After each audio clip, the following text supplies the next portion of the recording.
How's it going, everybody, and welcome to Cub Fans Minecraft. And today is episode 108 of Cub Fans Minecraft Let's Play. And so, guys, just got back from Minecon about 2 days ago. Super excited to get back playing Minecraft and producing some new content. Hope you guys enjoyed the Minecon videos I put out. I had tons of fun at Minecon. It was a great event. Yeah, check out the video if you haven't seen it already. But today, guys, we are going to start the beginnings of something pretty important and that I've been wanting to do for a little bit of time, and that is an actual use for gravel. So what I'm going to do is I'm going to use gravel to outline the spawn chunks of my world, and let me show you how exactly I found these spawn chunks. So here we have a compass in our hand. Our compass will point right toward our spawn point. So in our case, that is up here, and you'll see the compass move as we move around these 4 blocks. So what that means is that these 4 blocks here are, one of these 4 is the spawn chunk, and the spawn point itself is this intersection right here. And then if we look in the southeast direction, this block here, this is our spawn block. So anywhere in this, in a 20, I think it's 10 blocks, 10 by 10 region around this block. So 10 blocks that way, 10 blocks that way, 10 blocks that way, 10 blocks that way. If we died without a bed, we would spawn somewhere in here. So right around this point. So this emerald is our direct spawn point. Then I went ahead and hit F3. And if you'll notice, let me see if I can get this. Yeah, there we go. If you'll notice the X and Z coordinates, you'll see the number. So, for example, in the X coordinate, we see 224, and then the integer number 224 in parentheses, followed by //C14, and then parentheses 0. So the C14, that's the critical number here, as well as the C15 in the Z coordinate. And it's getting dark, so I'm gonna head in and we'll continue this lesson tomorrow. Okay, so as I was saying, the C coordinates, so this chunk is the C14 C15 coordinate, and this is my spawn point chunk. So I went ahead and outlined the chunk here. So you'll see if I move over to these blocks, the C13 on the X changes, the C changes to 13 on the X. If I move to this chunk here, the C on the Z changes to 16, and then the 0 in parentheses, or now the 15 in parentheses for the Z, represents the block in that chunk. So the blocks range from 0 to 15, so it's a 16 by 16 chunk, represented by this these cobblestone outlines here. So this whole region here is the actual spawn point chunk. And then to find the center of the spawn chunks, and the spawn chunks, if you don't know, are basically an area of chunks, 12 by 12 chunks. So yeah, I mean, what you want to do to find the center of your spawn chunks, you want to find out what coordinate your spawn point is in your spawn chunk. So what I've done here, the way you split up your spawn chunk is that in the spawn chunk, if you look in the northwest direction, so northwest, this the northwest coordinate always has a 9 by 9 quadrant.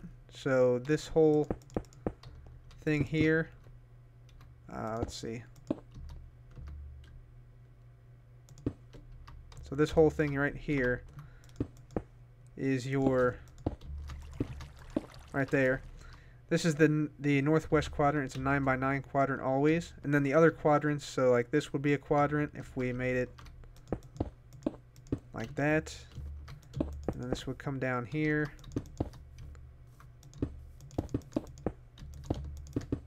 So this would be the northeast quadrant here that I'm standing in. This would be the northwest. This would be the southwest quadrant.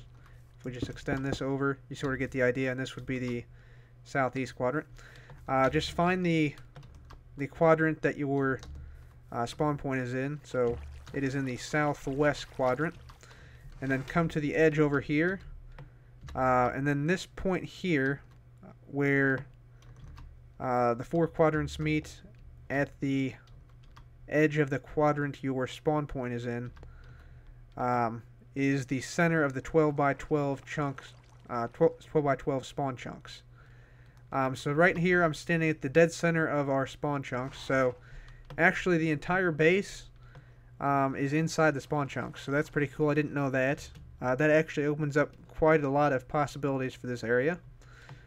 So yeah, basically what I'm going to do is I'm going to go 6 chunks out this way, 6 chunks out that way, 6 chunks out that way, and 6 chunks out that way, and mark out the spawn chunks with gravel. And you see I've already done that here a little bit, so I've marked out this chunk here, and you can see that because, yeah, I mean, you'll see it, the numbers change as I go from one to another, and then same thing if I do this, it changes again.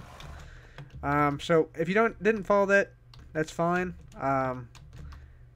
The reason I want to find these spawn chunks is because farms will continue to grow inside spawn chunks, entities will be loaded inside spawn chunks, and you can do a lot of special things in the spawn chunks that you can't do in normal Minecraft. So that's why I'm going to do that, and I'll be back once I have marked out that area. Okay everybody, so I went ahead and cleared out all of that spawn chunk shenanigans that we had here, and I also went ahead and made a perimeter around the spawn chunks using gravel. So I'll just run out here quickly and show you exactly what I mean. So yeah, I just put gravel around all the spawn chunks and tried to make it so that it sort of follows the natural terrain. But yeah, so now we have our spawn chunks marked out, and you'll notice I have these dirt pillars here. There's one there, one over there, one there, and one right here. And that's going to mark out more or less what is going to be our iron farm. So that's right, I finally decided that it would be worthwhile to make an iron golem farm. And we're going to make it right up there on that platform. I might raise that just ever so slightly. But we have to be careful here because we don't want the villages that make up our iron golem farm to mix with the villager trading center over there, which has a village below it near bedrock, or our house, the doors in our house. And I've actually went ahead and replaced all the doors in our house with iron doors, so I don't think that will be an issue. But yeah, let's go ahead and we'll go up here. I might raise this platform a little bit more just to be certain. And again, I'm making this in the spawn chunks because it has to be in the spawn chunks to work. Okay, so let's go ahead and get up here. And the iron golem farm we will be building is not the iron trench. It's actually the Iron Foundry. It's the newest version of an iron golem farm by Tango Tech. So all credit for this design goes to him. And if all goes according to plan, we should be able to produce about 1,700 iron every hour with this farm. So pretty decent rates with this. Just get up here. There we go. Yeah, and you can see up here the path I made that goes all the way around our base. I actually didn't know that our base was in spawn chunks like this, but yeah, we have that outline because that's going to be useful for this build and for future builds. So I'm going to go ahead and raise the level of this platform just ever so slightly, and then I'll be back and we'll start to build this iron golem farm.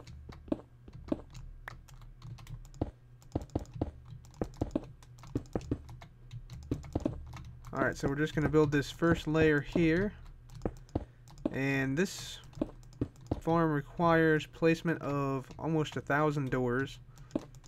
It'll have 44 total villages, and yeah, it's going to be quite a lot of work, so I will probably skip a large portion of this just so you guys don't have to wait through all this.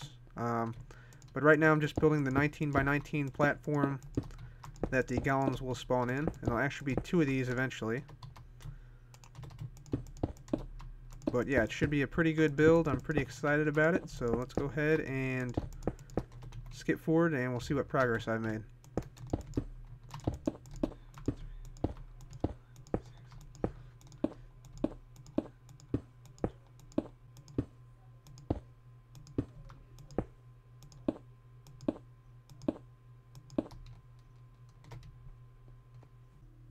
Okay, everybody, so let me show you some of the things I've been doing around the world here. So first of all, we got our first platform made where the iron golems will spawn. The idea is that they fall down center point on centered around this block. So we'll take out some of these like that eventually and make a little square here that can fall down. And then we'll burn them down there in the lava. And then up top here, you'll see I went ahead and put down some blocks, sort of outlining where all the doors will be. And the way this farm works is the doors are sort of crisscrossed. So I'll go through and sort of show you how that's done. It's kind of an interesting process. And we also need to get a bunch of villagers up here. I think I'm going to put 20 or so on this side and 20 or so on that corner. So we'll need to get an infinite villager breeder up here. And in preparation for that, let me see if I can get down here. That's a pretty cool view of the base there, I have to say. Yeah, we'll try that, see where that ends up. Oh yeah, perfect throw. Alright. So, yeah, so I also changed a few things in the base here. So let's just go ahead and go down and take a look at some of those. You'll see I removed these doors here. I was concerned about the wooden doors perhaps causing problems with the iron golem farm because you can't have doors within 64 blocks, otherwise the villages will link up. And it was right on the border, so I went ahead and removed some of the doors here. But we can add them back in or add just iron doors. That's what I'm thinking of. But I added some stained glass here, some white stained glass, so step in here. And apparently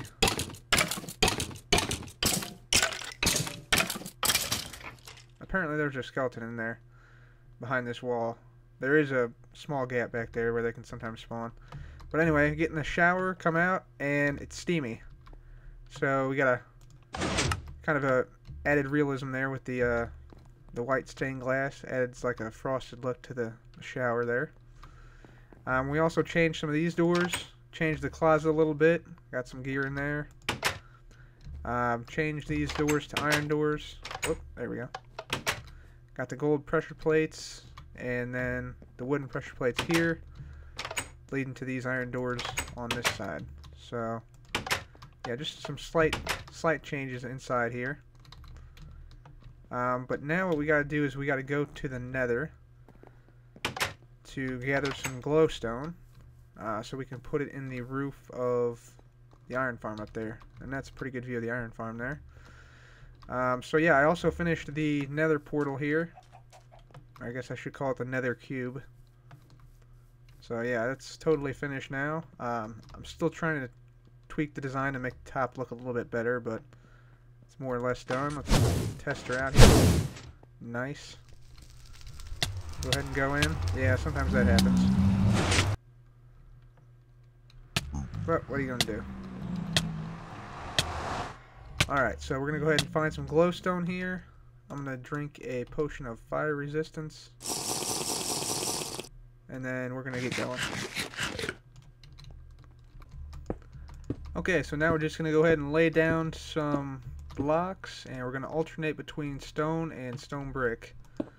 So that way it's easier for us to line up our doors later on. So we're going to fill out this, basically this whole, both these L shapes here with this type of pattern.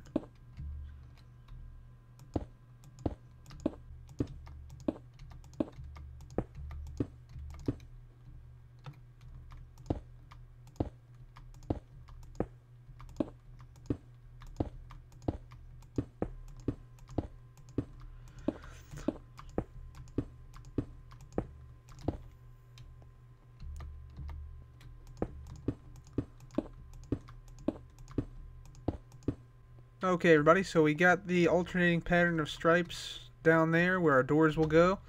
And now I'm just up here building up the roof a little bit, and we're putting some glowstone that we gathered from the nether up here to light up the area beneath so that zombies don't spawn and break our stuff. So that's what I'll be doing for the next few minutes here. And yeah, it's just basically placing blocks like that.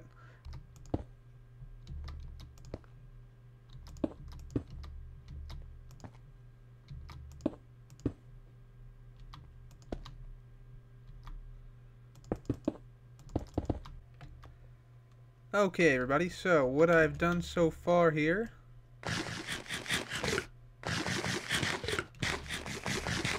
is I have finished the roof up here. So we got glowstone about every 3 blocks or so, and everything's connected now, as you can see. And we got these little holding cells here, and that's where we're going to put our villagers. What I think I'm going to do, we need to get at least 20 villagers in each of these cells, so we need 40 villagers total. So I'm going to go down to my village, infinite village spawner down there, villager spawner.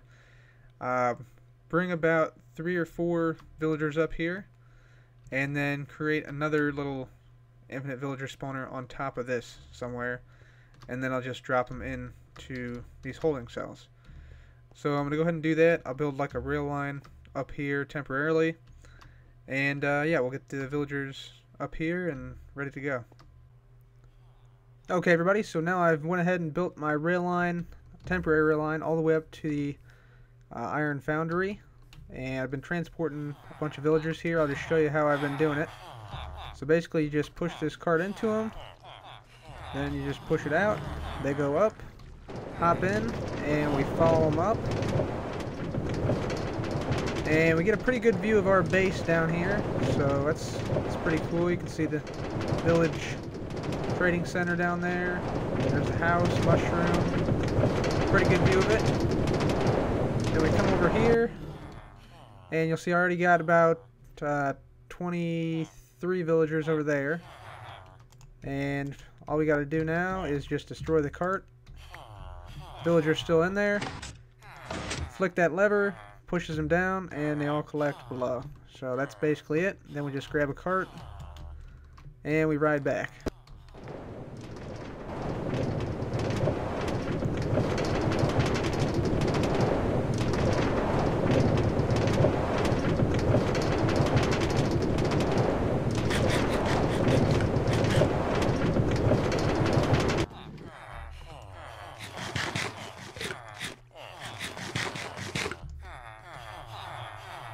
So I'll just keep on doing this until I have enough villagers.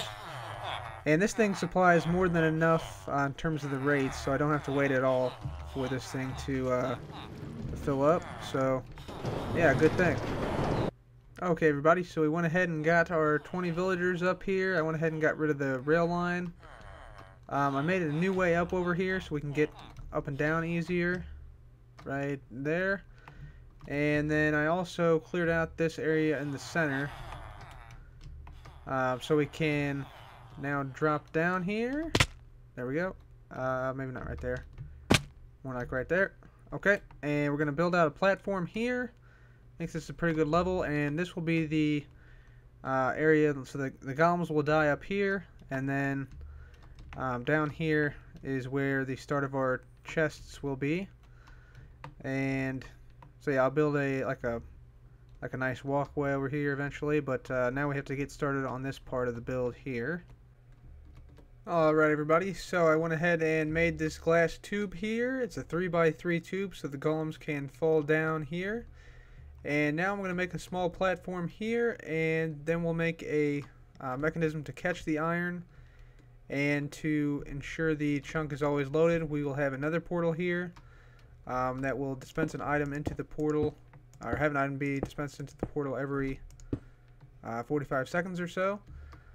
So this chunk will continue to stay loaded, and thus continue to produce iron even if we go to other dimensions, or you know, exit the chunks in the overworld. So going to go ahead and build this up here, and I'll be back. Okay, everybody, so I built up this area down here, so let me just walk you through what I've built. So this glass tube is the area where the iron golems fall down.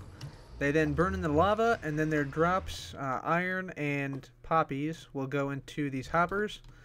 All these hoppers lead to this hopper right there under my cursor now. And what we're going to do, we're going to have something like this. So we'll have 4 there, and then we'll have 16, 17, 18 there.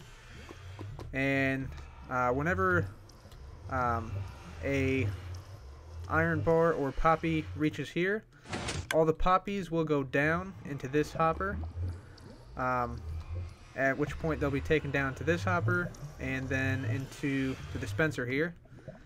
And this dispenser is attached to a timer here, and the timer powers this torch here, which will cause the dispenser to output a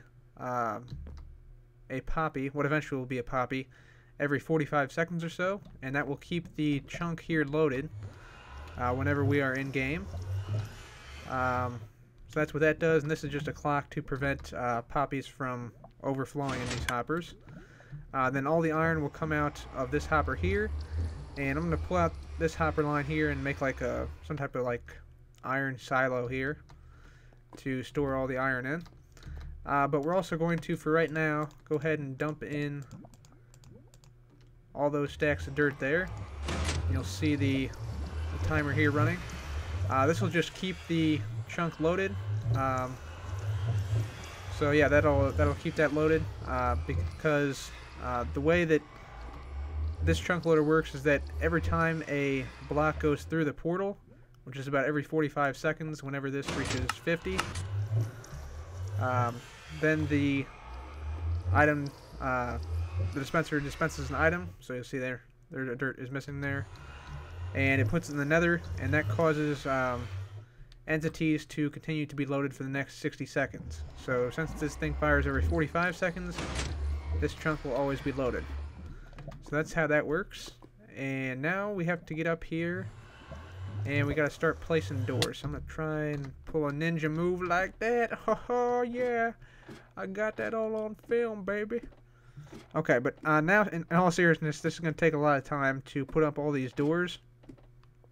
I think what I have to do, I have to take a villager from this area here, and we got to transport him out about 64 blocks that way to create sort of a separate island, temporary island over there, and then link up a lot of doors over there with doors I place here. And to do that, I've already prepared a bunch of wood here.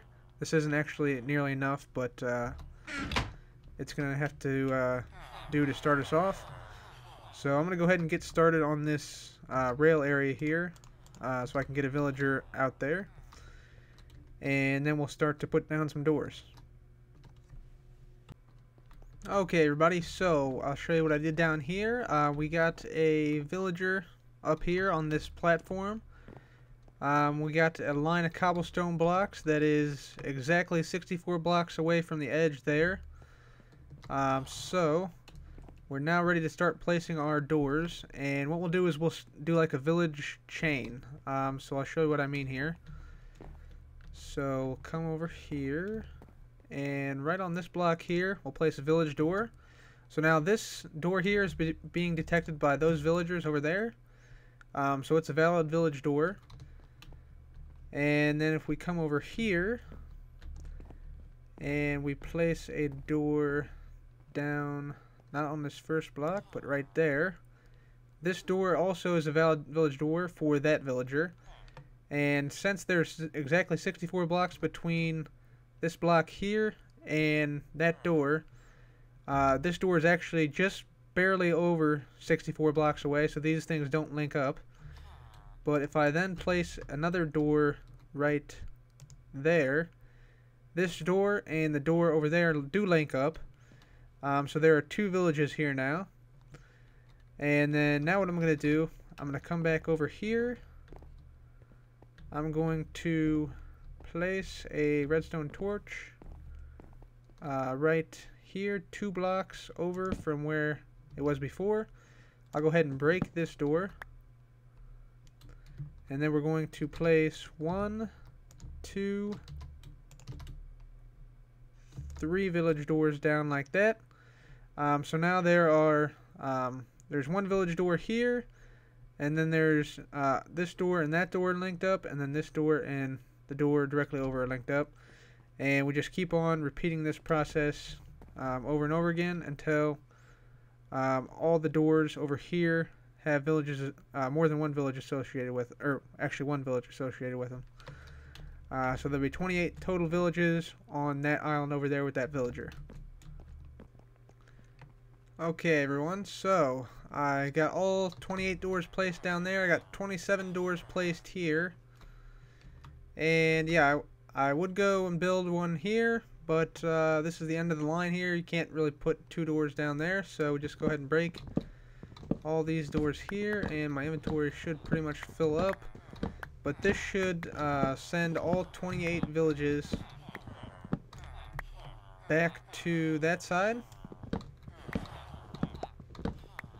So yeah, it was kind of tedious, hundreds of door placements over and over again. Yeah, but now all 28 villages should be over there with that villager. So yeah, now we have to do that exact same thing, except out this way to the north. So I got to do the same thing I did here, basically. Get a villager out there, place the doors down, and then do the village chaining technique once again. So I will get to doing that, and I'll be back. Okay, we got our 16 doors up on this side now, and it's time to break all the doors over here so that all the villages will snap over to that side there. So we just gotta go ahead and break all of these doors like this. Alright, good deal. So yeah, still breaking doors. But next thing we have to do after we get these doors back, okay, so all the 16 villages will be there. So we have to start placing doors in here. And so the way we're going to do that is we're going to start placing doors down here and then mirror the design over there. So let me get some more doors and I'll show you what I mean. Okay, so we got some doors here in our inventory. And so now what we're going to do, we're just going to come here and we're going to place a door adjacent to the oldest door over there. So that's this one on the far side here. So we place a door there. And this will link up to that door on the other side there. And then we can just, you know, come down here. Place down a bunch more. 3, 4, 5, 6, 7, 8, 9, 10. 10 doors there. Okay, and then we're going to go to the opposite side here. Way over here. And we're going to do the same thing. So we're just going to go ahead and place doors down like this. And then just, we'll keep on repeating this pattern. We'll go to that next strip over there. Place some down on this strip. Then the next strip. And then this strip. And just keep on going like that until everything's filled up on these strips going north and south. And then we'll do the same thing on the east to west strip. So I'm going to skip all that so you guys don't have to bear me placing doors for the next 2 hours. And I'll be back once all the doors are placed. So guys, this is rather interesting. I come back to my base and the alarm has sounded. This is probably the scariest thing that's ever happened to me in my world. Let's go down and check it out. Hopefully nothing terrible is down here. I don't see anything here that would have... Oh!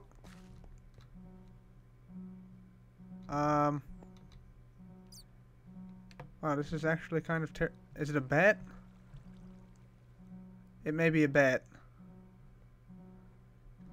I'm gonna assume it's a bat and just walk away from this area. God dang, this is absolutely terrifying in a single player world to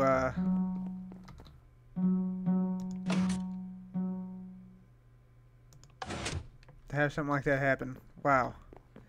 That was scary. Okay, I'm gonna gather some wood because we need more wood for doors.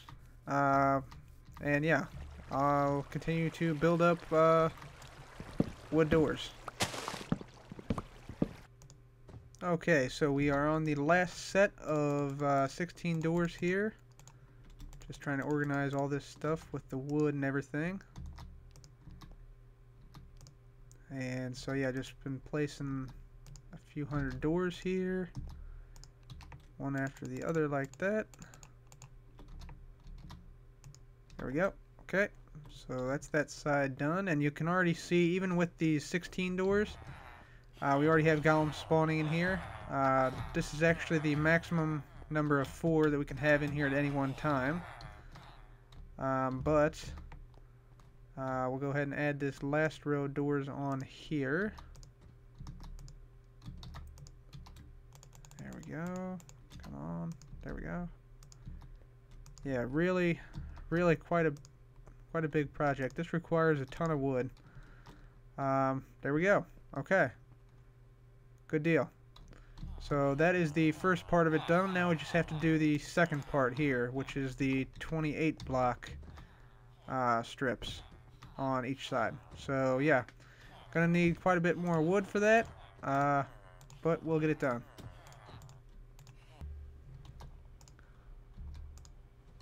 Alright, we are almost there. So tantalizingly close.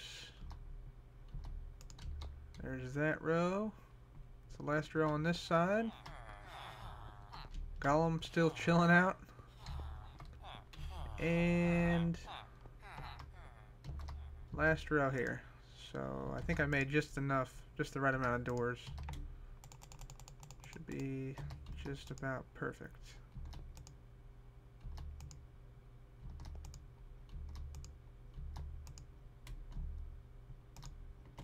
One more. Yep, there we go. Okay. So now all the villages are within this area, but some of them are off-center. So now what we have to do is we have to destroy all the doors on the sides. Oh, not down there. So we got to get out here with our axe. Wow, and I'm all over the place here. There we go. Get down here with our axe and destroy all the doors over there. And on the opposite side, down across the way over there. Okay, everybody, so I cleaned up the area I was working in up here. Also cleared out the additional areas. Let's see, it would be over this way and that way. So clean those up. I also added a silo down there so we can get this golem farm started. But now we have to add the water streams and the second layer. So I'll add the second layer first. So we're going to go up 5 blocks, so it'll be like this. Just like that, and then all the way around like this. Right there. And then all the way around like this. So I'll continue this pattern until we have a layer exactly like the one down below.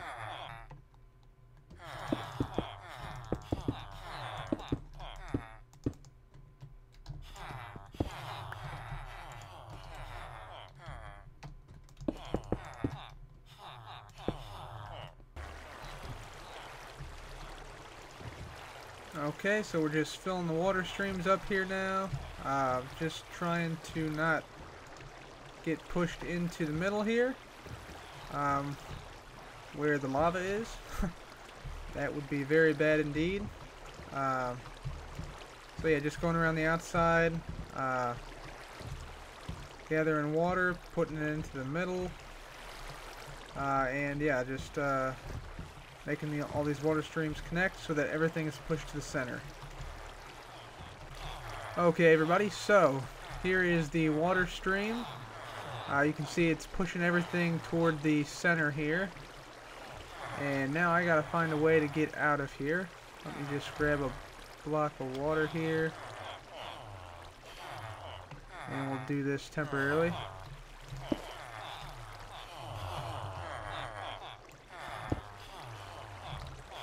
I'll place that down there, and they should all, yeah, they should all line back up. There we go. Alright, you'll see the golems up there are also getting pushed over. The water streams up top are just exactly the same as they are on the bottom. And this farm is good to go now. So I am going to go ahead and destroy the edge of this tower here. Come down. You can also see that I... Oh, what? Wow, okay. Well, okay. There's that.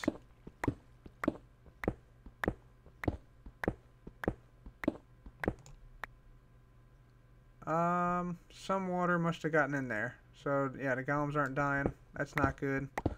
I gotta go get some lava buckets so that they will die.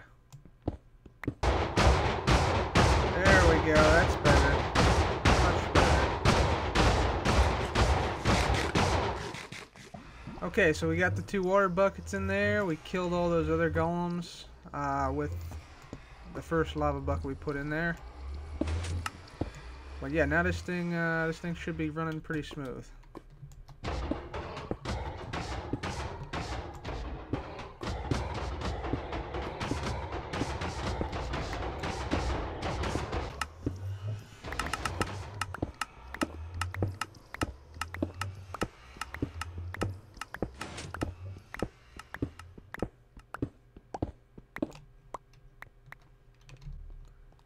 Okay, so let's see how much we got just from that. Pretty decent rates, it looks like. Some poppies did get through though, which has me a little bit concerned. So I'm gonna go up there and check that out and see what's going on up there. Okay, so turns out it was a result of the golems piling up beforehand when there was no lava, so we shouldn't have that issue anymore. Let's see how we're doing here. Oh, wow. Already, iron is just flowing in. It is fantastic. I'll get that 1 poppy out of there so that we can get all iron in there. So I'm going to go ahead and time this for 15 minutes starting right now, and we'll see how much iron we get. So that's what we had before. Okay everyone, so I went and put some stuff away, walked around, harvested some farms around the base, and it's about 15 minutes, have gone by. We'll see exactly how much iron we got. Should be just a little bit over 400, so about, about 8 stacks or so. Well, actually, a little bit less than 8 stacks, but let's see how much we got. I think we had about 5 before, so we got 2, 4, 6, almost 8 stacks, which is pretty much what we expected, and it continues to flow in. And it does take a bit of time to get through this whole chest chain here. But yeah, the Iron Foundry up and running. Very happy about it. 1700 iron per hour, regardless of if we're in the overworld or not. And yeah, guys. Very happy about this build. Took quite some time though, and I'm very tired right now, so I'm gonna go to bed, and I will see you guys tomorrow. Okay everybody, so there we have it, the Iron Foundry up and running. You can see the golems falling at just a ridiculous rate, and then of course the hopper chain there to collect all the iron. And I just tested it. I went into the nether, and there were some items on the ground, so I went ahead and put a small hopper system in the nether to collect all the poppies, so we shouldn't have to worry about overflowing poppies in the nether. But yeah, this thing's working pretty well. Golems coming down pretty frequently, so I'm pretty happy with it, and now I know it won't break if I go to another dimension, so very happy about that. But I think that's going to be all for me today. As I said before, I will add like a silo indicator here, similar to our storage system down below where we're standing right now, so that way we can visually see how much iron we have in there and when we need to take some out and possibly store it elsewhere. But I think that's going to be all for me today. So we're going to go ahead and head down into the mine shaft. Let me see if we got... We don't. We need a Fortune 3 pick here. And where's the one I typically use? That one? Yeah, that'll work. Alright, so we'll go ahead and head down to the mine shaft now.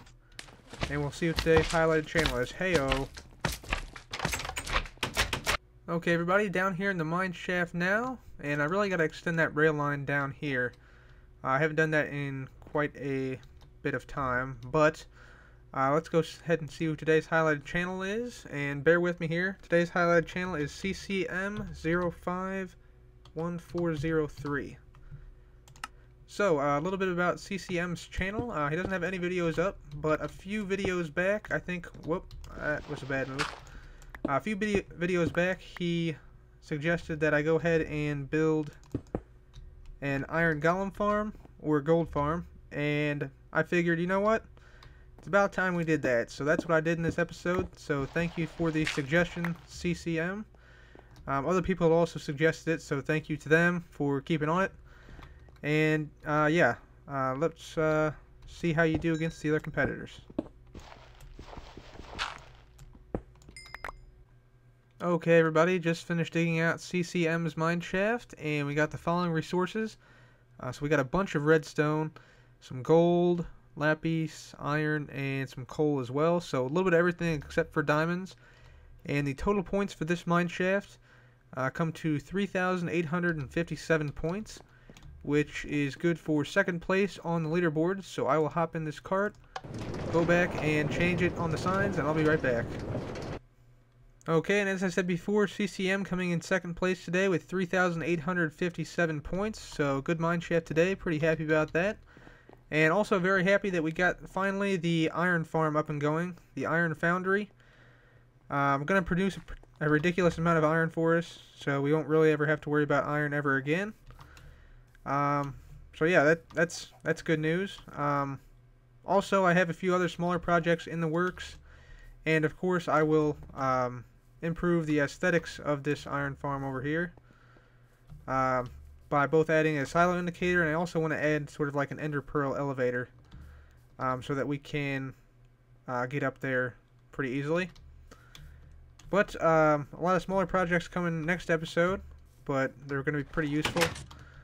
So stay tuned for that. Also, if you guys have any questions for me about Minecon or any other questions about the world, feel free to ask them in the comments. I do read every comment, and if it's a good comment, I will put you in the mine shaft. So, thank you all for watching, guys. This has been CubFan. Goodbye.